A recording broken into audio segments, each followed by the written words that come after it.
Hi, I'm Erin Stelter, and this is my Week 2 video discussion.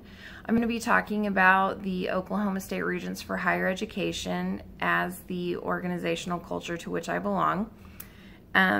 In our text this week, Business Ethics by DJ Fritsch, that was published in 2005, Fritsch says, quote, organizational culture refers to the shared set of values, practices, and beliefs of an organization. And that is certainly true in the case of the Regents. The Regents themselves, as well as our organization of the State Regents, we all have the shared value and goals of getting students enrolled in college and as well as graduated from college, and then staying within the state to enter the job market. And even though many of us have different functions within the Regents, those each work together towards that primary goal. And our organizational climate, as defined by Fritz, which is a function of the culture, our primary one would be rules and operating procedures as the governing board for the state system schools in Oklahoma. We have to be concerned with rules and procedures for each school as well as the system as a whole. And social responsibility is obviously important. We want to make sure we're keeping the students in mind, their families, the people of the state of Oklahoma.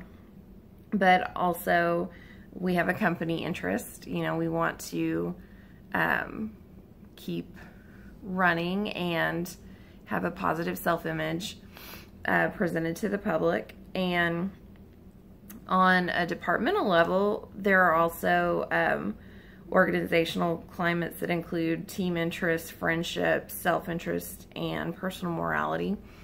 And so the Regents is really a great example of all of those 9 organizational ethical climates mentioned in our text.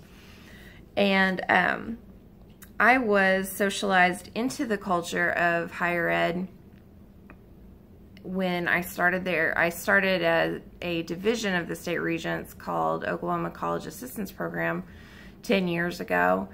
And I had a mentor when I first started who kind of explained the culture. They took me around to meet everyone. They explained the different departments and their functions, and not just that first week or so when I was training, but we just recently had a coffee with the chancellor where a few different departments met with the chancellor, and he goes over some of the high-level stuff that's going on with the State Regents. We each kind of talked about what's going on within our departments. We ask questions of each other. He asks us questions. We can ask him questions.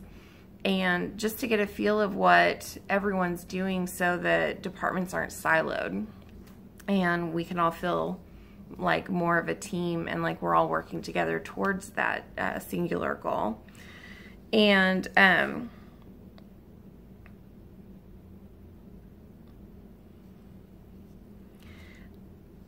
do I have an organizational identity within the organization? I would say I definitely do. I do our social media, and that has affected my personal presence on social media.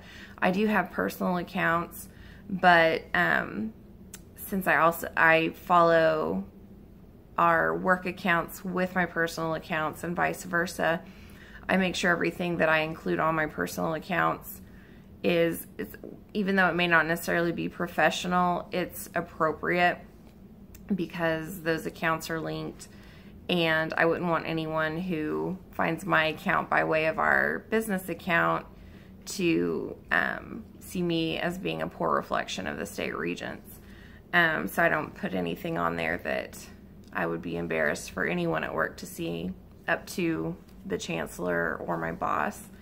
And just quickly, I did have an artifact to show. This is our annual report from 2016. Our 2017 report is hot off the presses, but it's still too soon for me to show it off yet. I actually designed this and put this together myself, so this is one of my projects. But this is in the back of our annual report, and it's our organizational chart. And as you can see, it kind of looks different from the ones that have been in our text that look more like a triangle. Ours really should look more like a triangle, but not everyone is included on it, myself included. So my boss is an associate vice chancellor, and she's here, and no one in my department's actually listed under her. There's not room. There would be much more of a triangular spread if all of the other employees were listed on here. But as you can see, we have the chancellor at the top, and then our legal counsel and some assistant vice chancellors are directly under him, and then we have a tier of vice chancellors who everyone else is under, and these are all associate vice chancellors, supervisors, managers, and who each have employees under them as well. And so that is the organizational culture to which I belong, and I look forward to watching all of your videos, and I hope everyone has a great weekend. Thanks. Bye.